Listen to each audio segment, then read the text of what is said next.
दरम्यान नितेश राणेंनी उद्धव ठाकरेंना टोला लगावला। 4 जूनला मवियाचा पराभव अटळ आहे असं नितेश राणे म्हणाले। निकालानंतर उद्धव ठाकरे कुटुंब लंडनला पळून जाणार असंही नितेश राणेंनी म्हटलेलं आहे। महाराष्ट्राच्या जनतेनं मशालला नाकारल्याचं नितेश राणेंनी म्हटलंय। 4 जूनला पराभव होणारच आहे हे आता सिद्ध झालेलं आहे आणि म्हणून माझ्या माहितीनुसार ते कुटुंब लंडनला पळण्याच्या तयारीमध्ये आहे। अंगावर असलेले भ्रष्टाचाराचे आणि खुनाचे आरोप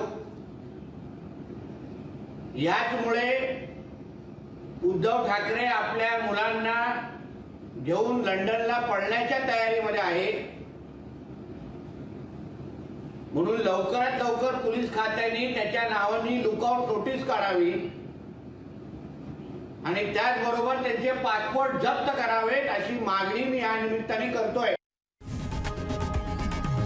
लोकशाही मराठी ऐका, पहा, जागरूक रहा।